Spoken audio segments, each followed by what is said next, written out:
Thank you for sticking around post credits, a Brunswick podcast powered by Brunswick Area Television. I'm Ben Staunton, and sitting here with me is a friend of Bunny's and someone who loves movies, Corinne Kirk. Hello. Nice to have you with us after the credits today. Today we are going old school. We're going CRT. We've got some VHS machines, some DVD machines, some mini DV machines, because we're going to talk to our guest today. This is a very exciting guest for Corinne and I. We've watched a lot of her work recently, and we're trying to get her on the show, and here she is. Corinne, you want to go ahead and tell us who we're talking to today? Hello. So, we have with us today Cecelia Condit. She's most notably known for the second in her trilogy, Jill Sands Trilogy, for the short called Possibly in Michigan. But she has so much other beautiful work, very surreal, very magical, and very deep, and seems to be very personal, but something that a lot of us can relate to. I know that she likes to refer to herself as a video artist. Can you explain that a little bit? Yes. Well, I made video early on, not as early as a lot of people have, but when I started, it felt like a feminist revolution to me because there wasn't the history that there was in filmmaking with all these real giants in the field who deserved a place as a giant in the field. But as somebody who was young, starting out, I found that video was freeing. It seemed like a pocketbook revolution. It had a promise of being portable, that I could carry, and that I could do by myself, which has proven true. And now that everyone calls video to be film, then I have sort of I feel like if I do say I'm a filmmaker, what is all my earlier work doing? And same thing, I'm taking the cheapest cameras I can possibly own, which was still very expensive back then. But even now, I tend to shoot with my cell phone. It's as light and portable as I can be. So it's sort of the same mindset, but now so I think that if I talk about the newest work I do, then I think I could call them a film or video, but by and large, I don't know. And also because I have this one video, Possibly in Michigan, which is so viral. Yeah, can you talk to me about when that first started going viral and what that was like? That was something. I was very confused. The first time, Possibly has caused me problems, even in Cleveland. I mean, because that's when I did it in Cleveland, when I was teaching at the Cleveland Institute of Art. And there was someone who was in the Senate who wanted to get rid of Jesse Helm, wanted to get rid of the NEA grants to individual artists, and I had gotten one. And we were a lot of women, and some of us were gay. Nobody was trans like today. It was, looking back, it looks like it was hardly a thing that would have rubbed anybody's nose wrong. Mm-hmm. But the Christian Broadcast Network took Possibly and put it on the air with somebody also who had gotten a creative writing grant in NEA. And that was difficult because he was talking about cutting things off, and he put them over my cannibalism things. While my images are really quite sweet, I think. It's my story that's not sweet, and it's macabre and has its sense of horror, but not the visuals. I think they are pretty unoffensive and pretty. So it bothered me, but it also bothered the Senate. So John Glenn called the president of CIA in Cleveland and said, "Who is this crazy woman?" And he said, "Who? Cecelia? No." But they had a board meeting to try to see how seriously they should take this. And they went, "It's preposterous." They said I was anti-family, gay, and hated men. And, one or two of those things are sort of true. I was married, though, and I had a son, and I have two sons now, big, and they're grown, and they're perfectly lovely people. I've done just fine.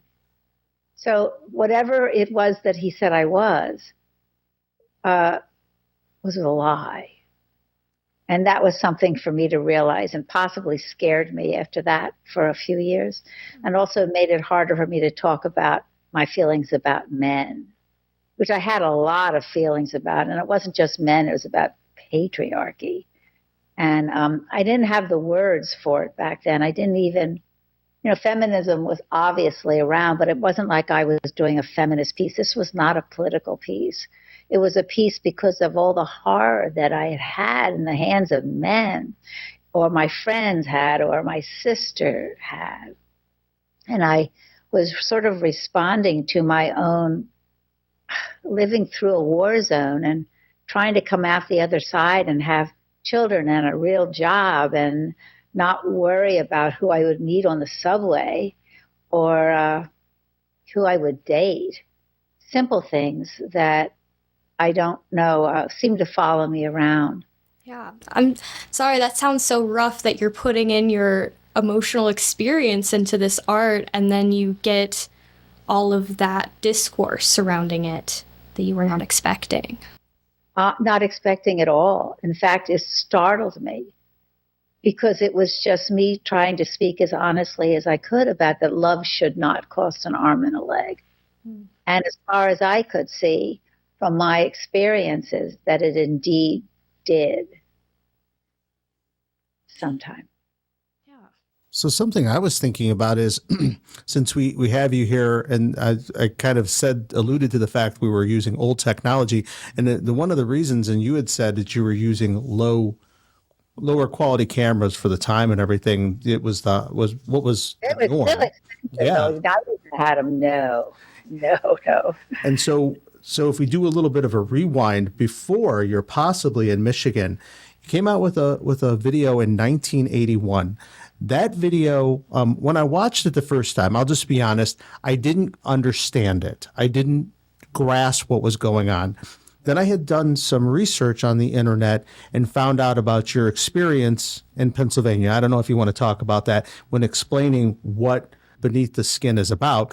But once I had learned all of that and went back and watched it again, I was understanding and I was there and I was like, wow, that is really a good video because it explains your feelings at the time, your experience of what was going on. If people seen it at home, you should make sure you know what it's based on and then watch it again and you will definitely find a different understanding of what you're seeing there. Did you want to talk about that video a little bit?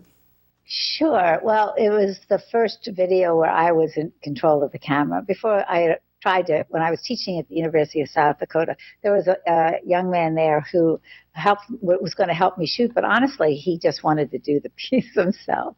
So it was very hard because that was sort of went the way that things were. And I was also like the only woman in the department teaching. This was back when had never been any, like 11 other people, 11 men and me.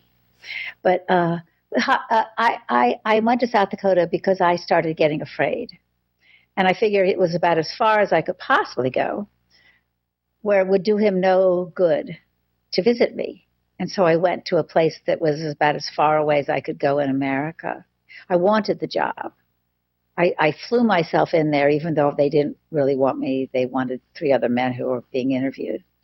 And they gave it to me because I was a woman and they had to give it to a woman. So they gave it to me, but they didn't really want me. And they were all really nice guys.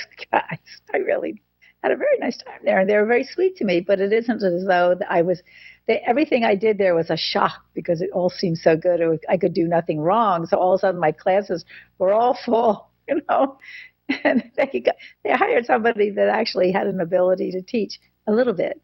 Right. There's people much better than me, and I've learned a lot from people who were much better than me when I was teaching. But but that's a strange story. He's called the Unicorn Killer. He's you can Google it if you want to. And he was a real character. My mother said that he was the first evil man she knew she met.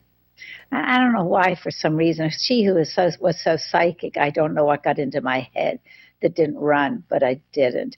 And I think part of it was that for some reason, I don't know, perhaps just how I was raised and that I didn't have the boundaries that I should have had. And a lot of that has to do going back to men, And I just think that I walked down the street on the wrong side of the street for a while, but it wasn't the only one, because back then the feminist revolution was really taking place and women were starting to be I don't think people liked it then a whole lot.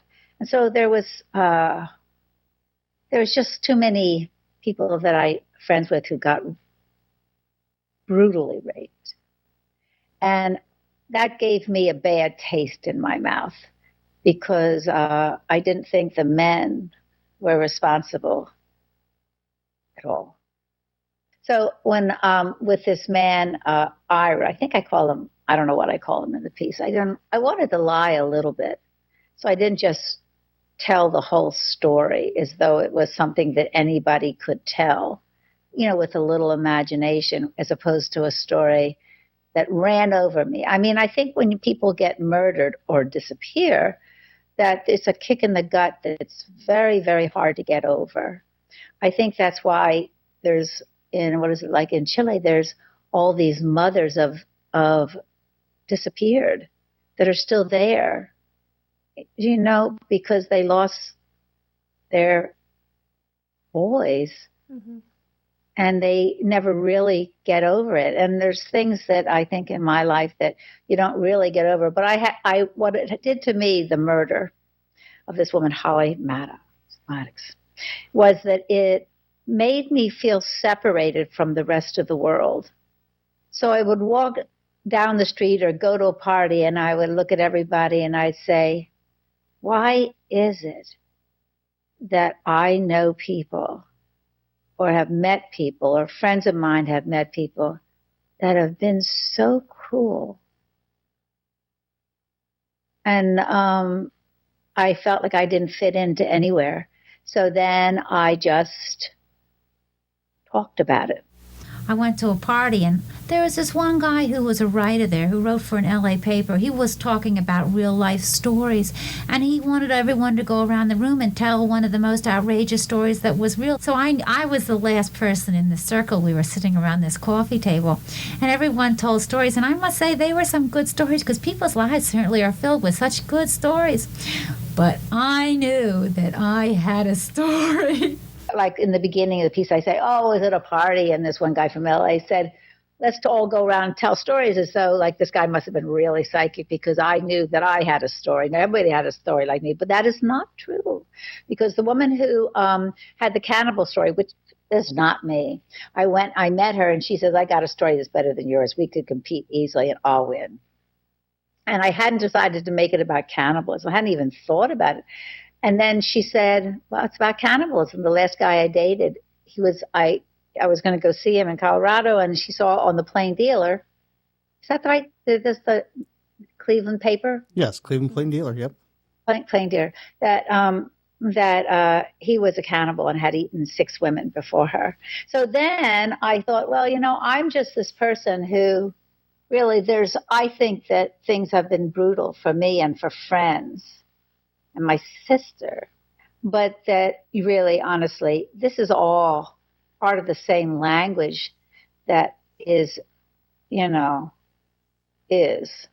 I still haven't changed my mind on that. It's just that I'm not naive as I was. Before, I just couldn't understand what was happening. And I knew that it was me that was doing, but then I was making really personal work. And so I'm in this zone already. So I'm out there making work about my life. And so my life seems to take on a vulnerability that it wouldn't have done if I was like this solid citizen who wasn't always like, I don't know, dealing with, walking closer to death maybe, or walking more to trying to figure out who I was as a woman. It was not clear to me. I understood what a woman was like was in our culture, and the value. I didn't feel valued. I found myself feeling rather invisible, and the stories in my life seemed to make me feel like I was extremely visible and at the same time extremely invisible, because you couldn't you couldn't just tell the stories casually to people. Mm-hmm. So it was funny. It isolated me in some ways. But but children settled that pretty well for me. They made me not isolated. And then I never talked about it, and I never showed them the work because I didn't want to think them to think that their mother went around dating people who killed people. Do you want to share more about your time in Cleveland? Yeah. In Cleveland, I was at the Cleveland Institute of Art, and that was lovely. I worked with two guys that I love, Dennis Buck and Richard Palmer. They were the best. Yeah. Well, I had my first son there. I taught photography, and I started wanting to do video. And the reason I did it is because they had a video deck, and I wanted to get access to that video deck. And they had this huge box that was about 3 feet by 2 feet, and it had lots of plugs everywhere, and it could do strange effects. I mean, those are the effects that are in Beneath the Skin and possibly in Michigan. And then they're not there because the box disappeared.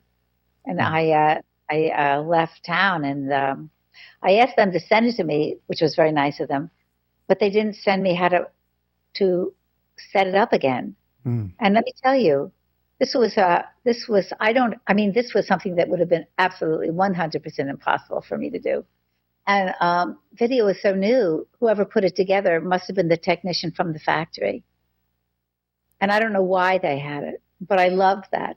I love teaching there. And I met Jill Sands, who's the woman who I collaborated with on the Jill Sands Trilogy, which is the first 3 pieces I did, and I did all of them in Cleveland. So that's what I'm really kind of focusing on, or you are. So the first one is what? Beneath the Skin, possibly in Michigan's the second one, and the third one in the trilogy is Not a Jealous Bone. Is that correct? Correct. Okay. Not a Jealous Bone. Not a Jealous Bone was, I didn't want to do it about men because I could see that it was too dangerous. And also, I wasn't sure with all the rage that I started feeling like I might have about men. I mean, John Glenn was still a man talking about a crazy woman, Cecelia. I mean, I would think with what's going on that they would have given me enough different way of approaching this because they had seen the piece. And it was obviously something done by a woman who had had a lot of trauma. And that's not what he said to the president of the Cleveland Institute of Art. And so that was a blow in itself. And that Pat Robertson, who I really didn't think of at the time very much because I wasn't raised in a world that would have tuned him in. And so when I heard him saying those things about me, and in some ways about my family, it made me paranoid that I wasn't in control of what I said. And I also realized that I couldn't take having my sons think that I hated men. And I think I never did, but I certainly had problems enough, but I didn't want them to know. So I stopped doing it. I did Not a Jealous Bone, which was about how much I didn't like my mother, so I killed her. Right? She was competitive in some weird way that I didn't understand, which is why I did the piece. I didn't understand what she was dealing with. I didn't understand the relationship we had.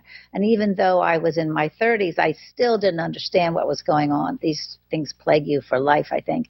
Now I have a much better idea because it's been 40 later. Yeah. I guess would a spiritual follow-up of that piece then be Annie Lloyd?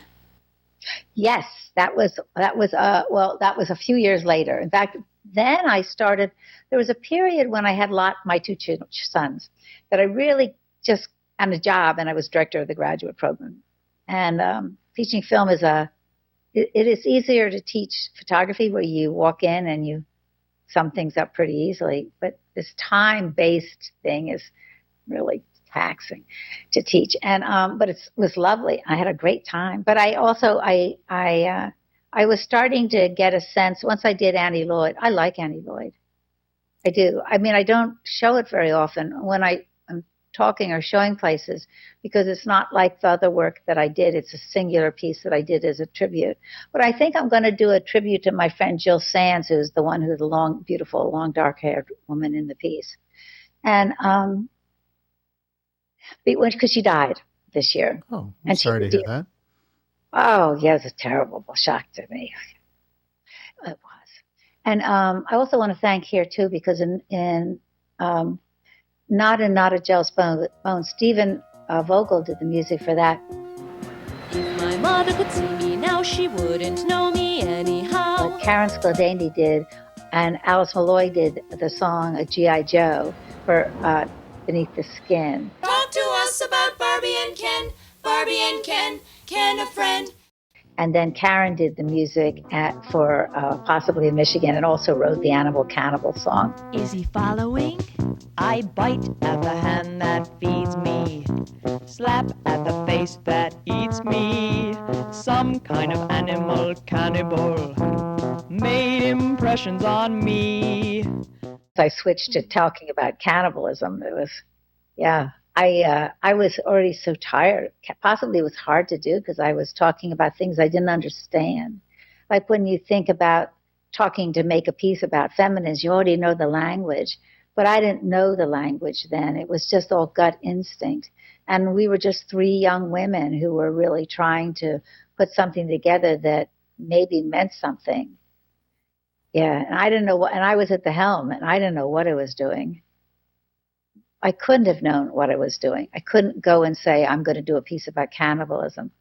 I would have had to have worked organically, and that's the same thing. I never would go and make a piece where my poor mother got killed. I mean, that's really nothing. But I also couldn't show my children, so that there was a very huge part of me that didn't have a voice all the time they were growing up, because I didn't want them, mother, to know that. I didn't want them to see the work that I did that had to do with such brutality. I wanted them to be who they were apart from my own traumas.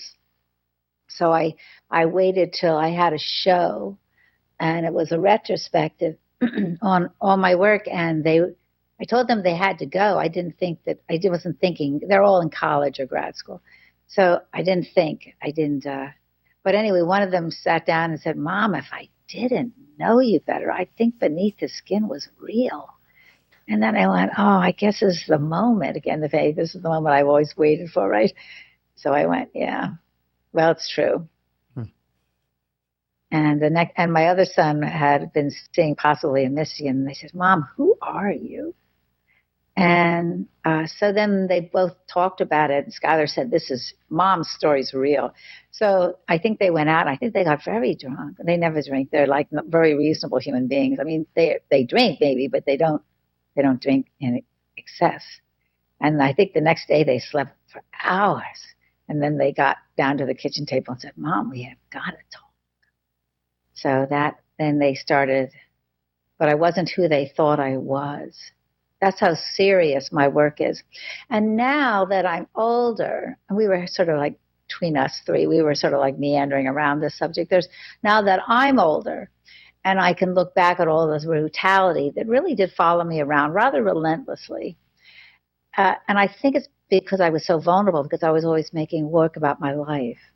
And I think it's very different if you're making work about other people's lives or subjects that interest you. But for me, I was the blue plate. And so I was always vulnerable because I had this vulnerability. I don't know. I just can't think how it was, except for that if I got hurt, it was in my work. If anybody got killed, it was in my work. If I didn't land on my feet, it was in my work. Right? Yeah. And so I left me in a different position than I think most artists that didn't do that. And I didn't mean to do that. It's just that I had such a very hard time recovering from childhood and 20s, like a war zone in the 20s, and more, that I could not make work about it, because that's how I grew, and that's how I changed, and that's how I got to be who I am, by actually looking at everything that happened to me and making work about it, so that it I would heal. It's like in Beneath the Skin. I could have never told that story again. Or in We Were Hardly More Than Children, which is like, I don't know, 2019 or something, which was a terribly brutal story that happened to me when I was 19 and with my friend Diane. And I mean, I didn't talk about that until I realized that I thought people should know, even though my story wasn't the worst story that I know about that, all that stuff back then. Well, that's one of my favorites. In the order in which I would say my favorites are. I mean, I liked many of the things that you've done. Don't get me wrong, but I would say the ones that really stand up there at the top that are like Annie Lloyd is my absolute favorite. Maybe it's because my parents are getting older and, I'm looking back now. I mean, I'm 50 and I'm looking back at my life and things. So it seems that you're striking all of those chords and hitting all the right buttons for me. And you were talking to me in that. And then the other one, We Were Hardly More Than Children. That one, being a father of two daughters, in their teenage years, it like that whole thing spoke to me as to like our current Totally current. political climate that we're in, and those things. Those are all, even though that happened to you when you were 19, it's still going today. I would say that people can still relate to that. Yes. Oh, I'm shocked. Well, that is why I did it, because I felt like people didn't know. And I know people that were killed by it. Mm-hmm. So, I mean, but my story wasn't as gruesome as that. But like you don't go to a hospital covered with blood as a young 19-year-old. And I was so innocent. Mm-hmm. Because I mean, I was just so innocent. The sexual revolution had just hit, and it didn't just hit women. It hit men. It changed the world, and the lack of protection and the rape. I think in that subject, was so profoundly troubled. I remember the two doctors. I thought they could have me put in jail. There was they called me a murderer. I don't like being called a murderer because I would never kill anything in my work. I don't even kill beetles in my work. They can swim around, and I make sure I film them before they so I can get them out of the bucket. I mean, I went, like, what is it? Giacometti, who's that sculptor who's so wonderful. He said he would throw all his work away for the life of a cat. And there's a reason for that. It's because the art is not alive. It may be a record of your life. I mean, in some indirect way. But for me, it's a record of my life that is so biographical. It isn't as though I don't have lots of other things happening. But what happens with me is that I take a slice of what's happening and I make a short piece about it. It isn't a feature that takes place over years. I usually take, like in Hardly More Than Children, it was just one day in the hospital. And I don't even say the worst things that happened. Mm-hmm. I mean, the worst things happen. There's only so many times you can talk about blood and how much blood you have to lose before it really smells. And you don't get over that very easily. I think that nobody even talks about war or what that must be. But I felt it was war. And I called a number of men, and they were lovely men. And each one of them told, that's in the piece, said, call me in the morning. And I said, you're not going to be alive. Just the simplest things. It was just a crazy world. But there was a lot of that. It's hard to get past a lot of blood. And also that's an anger that I have because, you were talking, about your parents getting older. I knew that if I called her mother and father because it was an illegal abortion, that they would not come and take her to the hospital. And I knew that if I called my mother and father, who lived half an hour away further, that my father would get in a car and go immediately, but he might not be the one who picked up the phone. Mm-hmm. And that would be something that I would never forgive. So I couldn't call either one. But it was the unspoken thing that for me brings tears to my eyes, even now, to know that people who supposedly loved her the most wouldn't have come help. Well, being a video artist, I think, sums up your take on video very well. And the reason I'm going to say that is you're talking about art being, he would give up all of his work to save a cat. Those types of things that people do in art are expressions of themselves. Would you agree? Yes. So when someone makes a piece and they put something in it, whether it's abstract or if it's landscapes, it's something that speaks to them and touches them somewhere inside themselves. And I would say you being a video artist and summing that up that way, your work seems to be therapeutic for you. It seems to be that outreach that you do to show people you and also to work through what's going on in your life. So I believe that video artist part of it is more than the filmmaker side of you, like you've said. It's you telling your story and working through it. Is that correct or is that incorrect? Oh, yes. You got it down. You do. You do. That was good. Yeah, I have, it is cathartic for me. And I know a lot of people think that art is not to be taken seriously if it's not cathartic, but I don't know if anybody's had all the trauma that I have. And also, I like to work through my work. What would I do? I mean, am I going to walk around and always, what would I do? Take long walks in the woods every day for hours? I mean, would that do it? Otherwise, I can go in and I can get lines like this new piece of mine that I'm doing, this monster in me. Just the monsters that won't leave, even though I've tried. I have this one place that's padlocked. Nobody could possibly get in it. And that's where I hide all these memories away. And I can't, they don't stay put anymore. They are, they have defined my life. And I felt that in some ways there's an invisibility that you're talking about, not wanting to be seen. I have often felt invisible. In fact, in the new piece, I have a line where he said, I never loved you. You are invisible. You are nothing. Nothing. And that is how I feel like I have sort of lived my life. And again, putting my work on it. So I decided in making this piece, because this new piece is totally transitional for me. It rocked my world. I made the master today, so it's very real. But it rocked my world because it was the first time in my life I went, I'm not going to make any more apologies for me. I'm not going to, anyone talks to me about what kind of weird word I had or a boy had a bad time or anything. No apologies.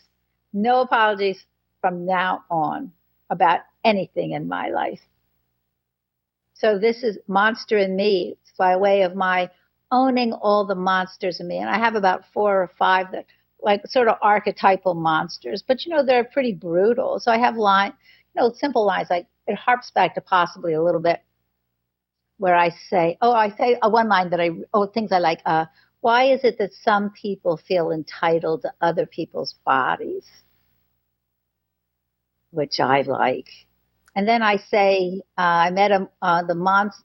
I said, well, what do you do when the monster lives inside of you? Because it doesn't really go away in the way that I thought it would. And I have a line that goes, he moved into my head. He brought 2 chairs and a bed. Those are all very powerful lines. This piece is, for me, honestly, Karen, this is the piece that for me, I'm in control of all of my facilities. And I can look back and they're not locked away. And it's not because I didn't want them locked away. I would have liked them locked away. They won't stay there. There's no way. And part of it is that I don't have the hats that I wear. I mean, I have a son and grandchildren here, and those are hats. But they're not hats like a job, or even being who you are in a city, or even in anywhere. No, you have to put on a hat that's a professional person. You can't be a person who walks around with all this stuff on your sleeve. which I really don't, but it takes a tremendous amount. Once you don't have to do that, and now that I'm older, it doesn't matter. Like, I know I can look back at other people's lives I meet in this new town. They don't have anything like me. And so if it's so different than me, then I'm so different that I can be anything I want.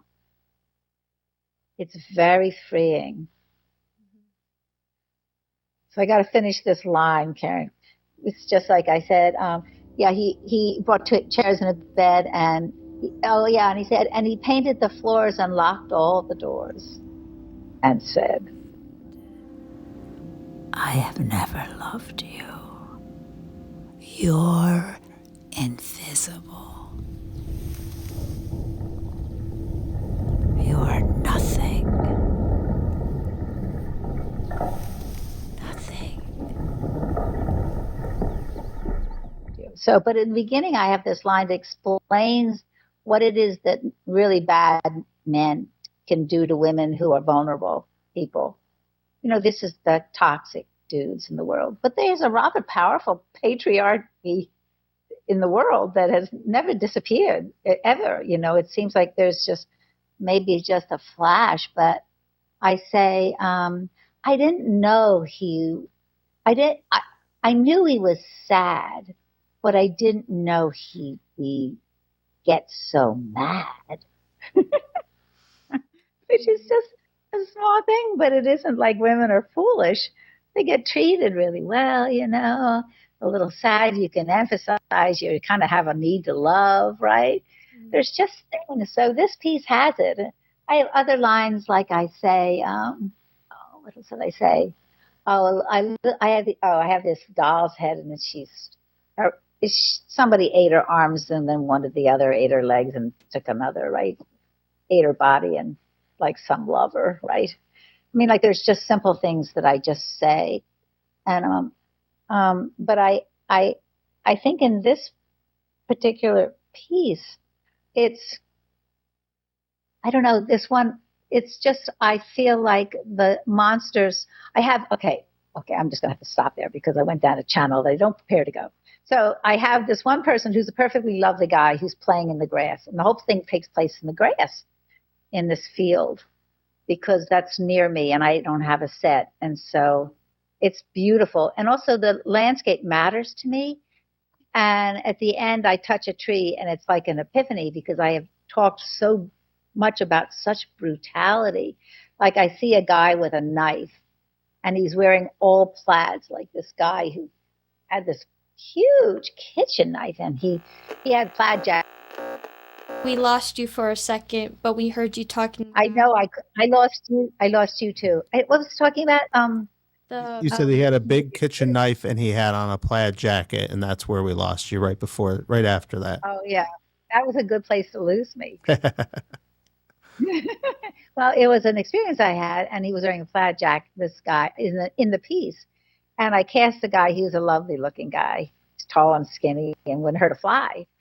But I had him wear a mask that was a clown's mask that said "kill" on it, which you don't really see.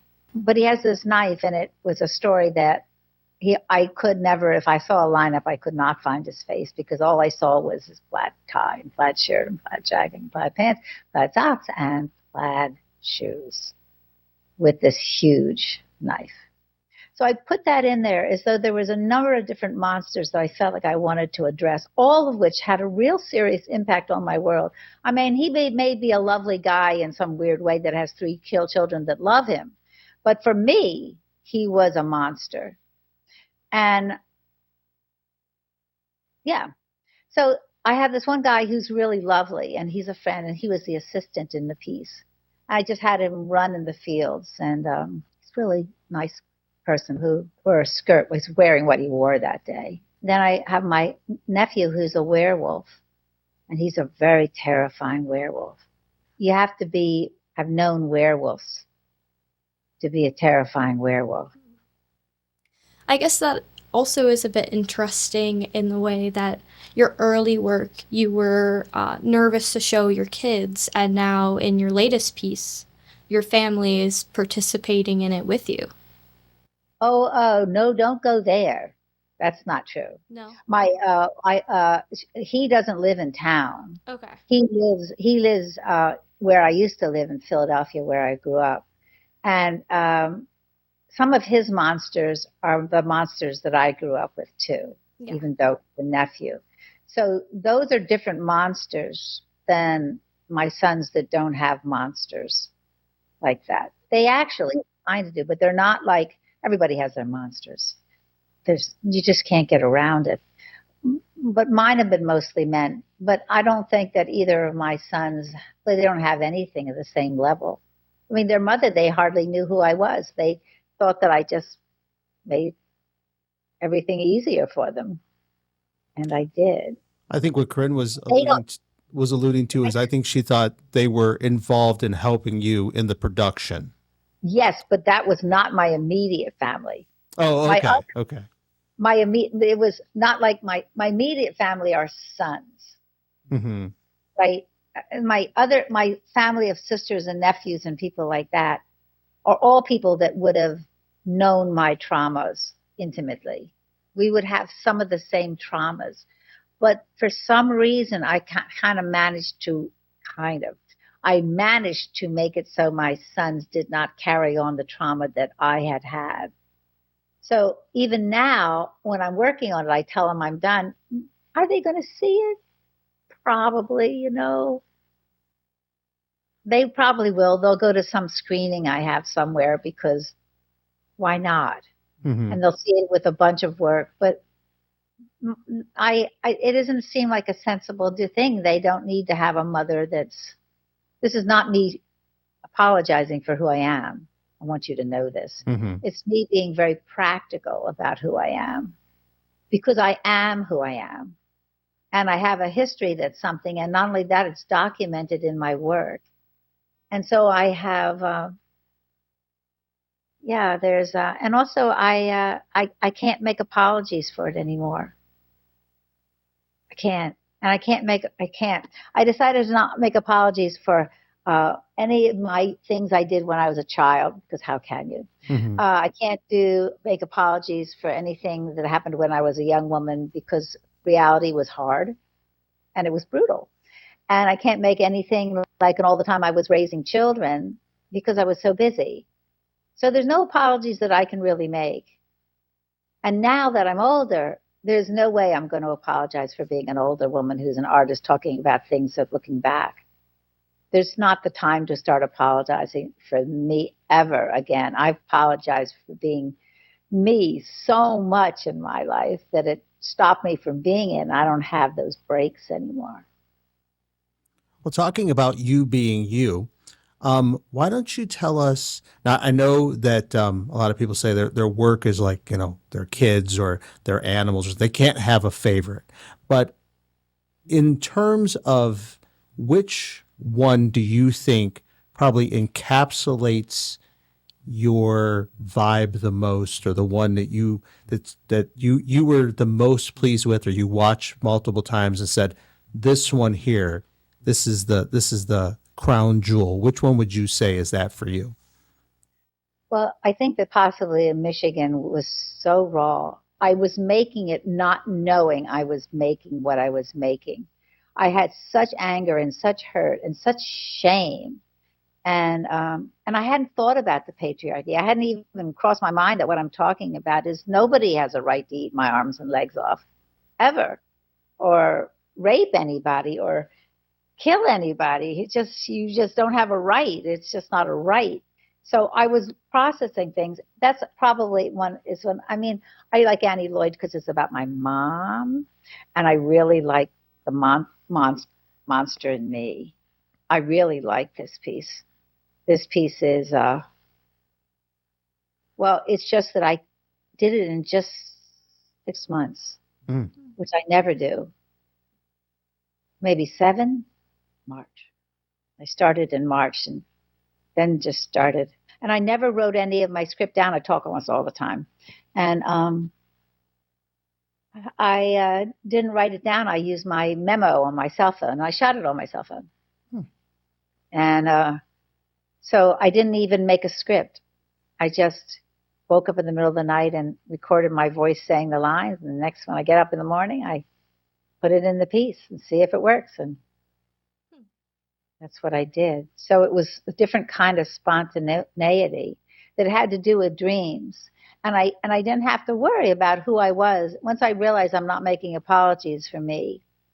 And also, what does it matter? I mean, in some ways, I'm freer now. I mean, I look like such a success story. I have such nice children and grandchildren, and yet I have stories.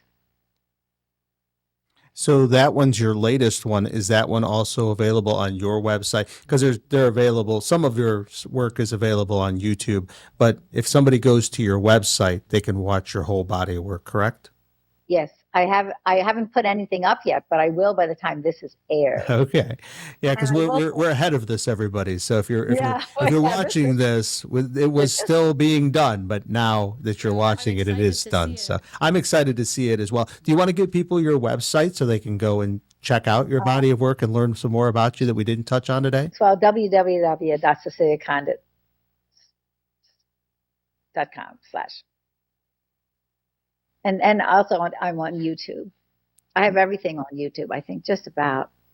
Okay. Yeah, and I'll put it on YouTube because YouTube, my website, it shows work, and like Wikipedia shows things, not my work, but it talks about my work. But Instagram, no. But YouTube is where most people seem to see my work. It's just that the YouTube algorithm has been very, I don't know. Well, I mean, I think it started with Reddit, where a 16-year-old girl in Atlanta put a post on Reddit saying that it was the scariest movie she ever saw. And I didn't have it all online then, and that was 16. And then after that, a woman who, I can't remember her name, but she was, again, young, 16. She had the 50,000 followers. And over 50,000 followers, many people have 50,000 followers. So on TikTok with those followers, one of this girl started doing some things too, like a story. One of the songs Impossibly I wrote, because the Plain Dealer had this thing about this woman who put her poodle in the microwave oven to dry it, but it exploded. They're both found dead. It's just like for me saying, yeah, you think you're doing something kind of normal, and it turns out to be really deadly. But that was she's way Karen Scavini sang that song. It was charming, and so people would go around singing that song. Her repeating the no, no, no, no, no, that always gets stuck in my head sometimes. Yeah, I know. Sometimes, yes, I know. I really like that line. It's very cute. There's like some really sweet things that have happened. One time a friend of mine was in Paris and she was having dinner and her mother said to her 3 children, no, no. Mm-mm. And kids went, no, silly. And my friend just about dropped off her chair, which is really cute. There's little things like that you feel very appreciative that things were okay. And that people understand it. And I think that my new piece is something that every woman in the world will understand. So I was going to ask you one question. You had mentioned Jill Sands, and you talked about her a little bit in the trilogy. And if people watch all 3 movies, they may be like, okay, so how is this a trilogy of Jill Sands? But Corinne and I had been talking about how certain directors and certain writers like to work with a certain actor, and they put them in multiple productions, and they have a certain person. They're like, you're right for this, or I wrote this for you, or this is yours. How did you start working together, and what was your relationship with her that kind of brought you guys closer in that realm? Well, I never met anyone who looked like Jill Sands before. I mean, certainly there's really beautiful people in the world, but I thought Jill Sands was on an emotional and spiritual and amazing level and physically a simply unique individual that radiated a kind of innocence And that innocence, of course, is part of things that make people have more difficult lives because they're more like prey. But she could identify with everything that I was doing. So I went up to her at an opening and I said, I do video. Would you like to be in one of my videos? And she went, okay. And so she started doing Beneath the Skin. She was just had the kindest manner and so smart and so sensitive and so otherworldly. Uh, and then when I did Possibly, I cast it wrong. And so I had to spend 6 months, or is it 9 months, reshooting because I cast it wrong. Once I started making it about cannibals, the leading lady couldn't do it. It was just, like I she would have never, if I had known, but I didn't know. So I had Jill take the lead. And that's when Karen Skladany took the second lead, the woman who did the music. And I don't know, then that was exhausting because I didn't know what I was doing. So if it was a script, it would have been something that could have probably been shot in 2 weeks. But it took about 2 years before it was done. And Jill was also, besides being in the piece, she was really a real support system. So when it got to be very difficult for me because I was like bone tired when I was done that piece. I didn't know where I was. I just knew I was just tired. Mm-hmm. It took everything out of me because it used every part of me that had trauma in some way or other. You have two choices. Oh yeah, give me a choice, right? No choices there. And then with Jill again, when I was doing Not a Jealous Bone, I cast Sophie Wall as the older woman who missed her mother. Again, a mother. I have mother themes in my work because my mother, I had some difficulties with her, and mostly in how she saw me. And that affected how I saw myself for years. And one of the reasons why I make so many apologies for myself, it just stopped. And Jill looked a bit like her when she could have been a mother or daughter. So I told her she had to do it, and she said, no. And I said, you must. So she did it, but she didn't want to do it. I knew that was the end of Jill for me in the piece. But then I took 20 years of doing something like raising children and having a job. And I did Annie Lloyd in that period. So I had some freedom, but I had a sort of Jill peered back in my life like all my friends did. It was a hiatus that I had to wear this one hat as being mom, and I didn't want to be weird. There's a million things. I mean, I still did All About a Girl, which is about this rat with a mother, very strong-willed mother who wants her not to be weird, and she's afraid of being herself. And that's always something that I sort of feel I have always been afraid of being me, and for some reason I'm not as afraid anymore. But I still make things because I need to. But in the Not a Jealous Bone, Jill, I don't know, there is something about her that's just so magical that just having her make an appearance for me was everything. I mean, it was just everything. She was so remarkable. And then after the 20 years of not reaching out, we got together, and then she helped me edit every piece I did. And she died this last year. And now there is nobody telling me, let's try to make happier pieces. She helped lock some of my bad things away.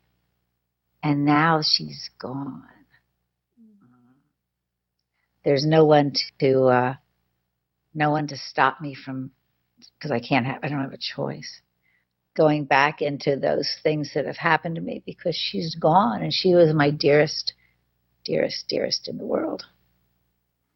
Well, we are sorry to hear about the loss of her. Unfortunately, it sounds like one more thing that you will have to deal with maybe in a future video that you're doing. Very good. Yeah, I got a hold of her dream journal, So I thought that I would try to, I mean, it's not just about her. It would be about me. And it's not just about our relationship. It would just be a salute to Jill. And you could never cast anybody to be Jill. I mean, you could, but I'd be hard. I find with like Marilyn Monroe, I mean, she had this lipstick. Jill wore Marilyn Monroe's lipstick. I mean, this was the lipstick she wore all the time. I mean, she had trappings of movie starness about her. But she got so frail, and I didn't see her for the last few years because she was just too frail because she got Parkinson's and died. But I don't have her, but I know that in the journals I will probably take the ones that she would probably not approve of because she would like to have had gentler dreams, and I would probably choose the violent ones. But I don't know, and maybe I'll blend mine because I have terrible dreams. Not as bad as when I was young. Short.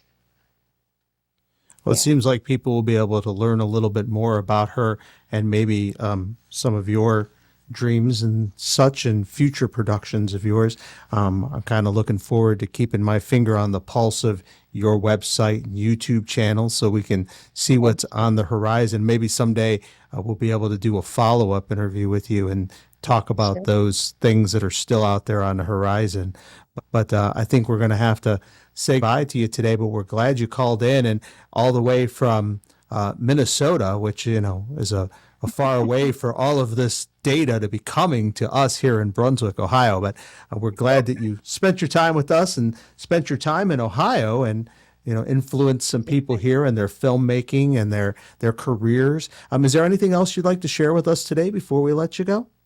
Oh, I guess I think that the thing you have to do when you make art is you have to do something you love. It's got to come from the heart. If it comes from your brain, it's almost useless. And that certainly has proven true with me. I'd say that's good advice, and you put your money where your mouth is because I believe that you're speaking directly from your heart when you do the type of video art that you do. So thanks for joining us today. Thank you so much. Oh, oh, oh, oh. Here it is.